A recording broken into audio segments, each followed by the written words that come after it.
And now, News 10 Today continues. Welcome back, everyone. Thanks for joining us. We're visiting in studio representing Elko County with John Kingwell today, and he is the director of the Division of Planning and Zoning for Elko County. One thing people may not realize, especially if they're new to the area, John, this is a huge county land size. It is large, Yeah. very large, yes. Mm-hmm. Your duties extend all the way from, the Humboldt County line, which is near Carlin, Right. obviously, the Eureka County line. You've got, as you mentioned in the last break, Jackpot. Some duties in West Wendover, or they have a city No, there? we take care of their zoning and we take care of their the enforcement of property. We actually cover also all the way from the southern edge of the Ruby Range all the way through to Idaho also, and then all the way over to West Wendover. That's And incredible. like you said before, Carlin's a large area, a very large area. So Towns, townships, cities, large and small. Some have historic areas in them. Some are Right. brand spanking new. that's correct. Wow, what a diversity. It is quite a diversity, and then and we get in most of our business is located around the Elko area within 10 miles. 99% of it really.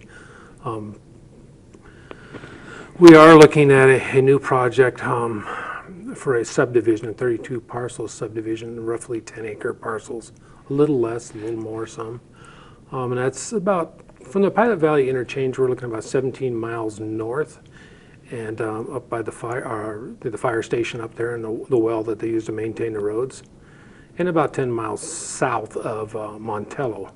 There's a 32-acre subdivision that's being looked at. It's gone through the tentative map process at this time. It'd be named the JLJ3 subdivision, which would be a fill-in of an area within, all of it lies within about 1.5 miles or less of the fire control station up there. And that is looking forward to maybe facilitate needs of folks working at the Long Canyon mine. They going to rely on stick build or modular? Most likely it'll be modular, but people can build stick built. They can have modular on there. We really don't dictate in the code what type of a home they have to live in, and if that is the desire of the developer, then they would put that into their CC&Rs. And they'll have septic and So well it'd be water. septics and wells, Okay. private septics and wells. Also, I'd like to mention. We're having a really wet spring this year. It's been a real blessing, of course. But with that, it's going to come a lot of new fuels, and we have a lot of outlying subdivisions, the Meadow Valley Ranchos. In particular, we're looking at 12, 13 units out there, not homes, but subdivision units that are at least one section or more.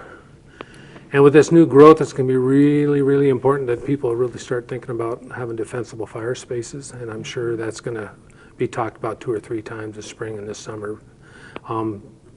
The new Elko County Fire Division is providing us a direction now for subdivision fire protection, but they're also going to be going out and probably putting out flyers and doing different things to make people aware of the fire danger, especially with right after spring we go directly from rain and spring and cool weather to hot weather. Scorching temperatures, right. And that vegetation dries out so fast, and people really don't think about it much because they're into their activity period time of the year.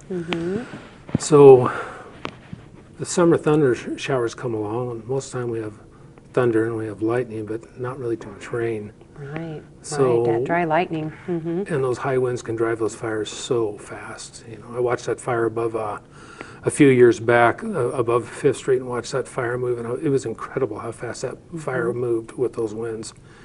And it's really a concern for Sino, Rendon, Elbers, all these outlying Meadow Valley Rancho units, and really like people to be thinking ahead of the time and get out there while the ground's not so dusty, and the grass is up. Might be a good time to cut it, save their sinuses and all the problems. Exactly, perfect. I'm glad you mentioned that. With the Fire Awareness Fair they had at Home Depot over the weekend, there were several agencies from Division of Forestry working with Elko County Fire Protection to BLM and Forest Service, and they're all ready and willing to give people free advice on how to be fire prepared. So Good idea, John. Thanks Yeah. for the reminder on that one. You're So appreciate your being here today. Well, thank you. I John enjoyed being here. Kingwell has been our guest today. He's the Director of Division of Planning and Zoning.